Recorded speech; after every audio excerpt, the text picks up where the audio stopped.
Hey everybody, this is Pastor Andy Duffy from Antioch Church of the Brethren, bringing another devotion based on the book of Philippians by the Apostle Paul to go along with our worship series.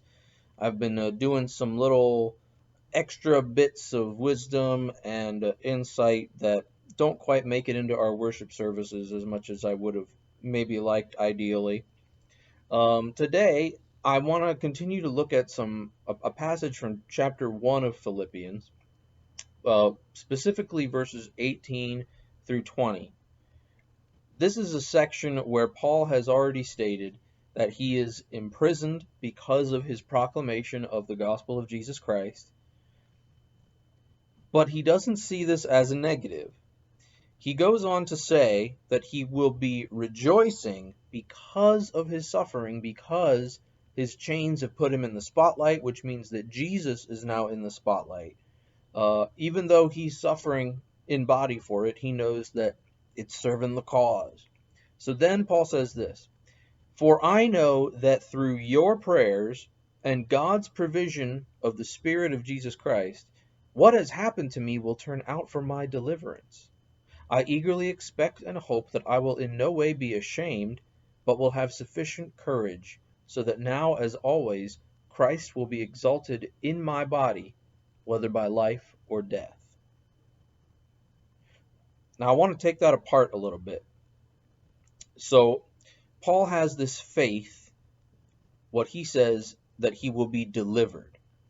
And he says this after saying that he knows that their prayers, the prayers of the Philippian church, as well as the Spirit that God gives to us, which is Jesus' presence constantly with us to guide us when we are connected to him, these things work together to lead for our deliverance. But what does he mean by deliverance, right? We could use words like rescue or salvation. Um, he's in chains, right? So the easy reading might be to say, oh, deliverance is he's going to get released from prison, right? That should be his primary concern. But I'm not sure that's what he's really talking about here, right? He says, "I eagerly expect and hope I will in no way be ashamed, but will have sufficient courage, so that now, as always, Christ will be exalted." Well, Christ is being exalted by Paul's chains. He already says that.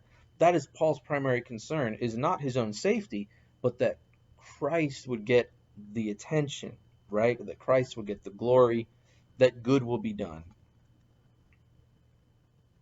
So what does he mean for my deliverance? I wonder if he means his deliverance in the Spirit. He's praying that the prayers of the church as well as God's Spirit will keep him courageous enough to be faithful even when he has to suffer for it. He's being delivered from the temptation to be unfaithful in order to protect his own body. Now, I'll tell you what, that kind of a temptation is very strong for us, right? We're much more inclined, I wonder nowadays, because especially around here, we live in pretty relative comfort. Even if I have to go without my air conditioning, uh, I feel miserable if I have to sweat and I have to sit in the heat. But Paul's situation is so much worse, right? And so many people throughout history have been faithful are in such a worse situation. They don't pray that they will be delivered from the suffering, from the difficult times. They pray that they will be faithful through the suffering. I pray that that will be the case for us.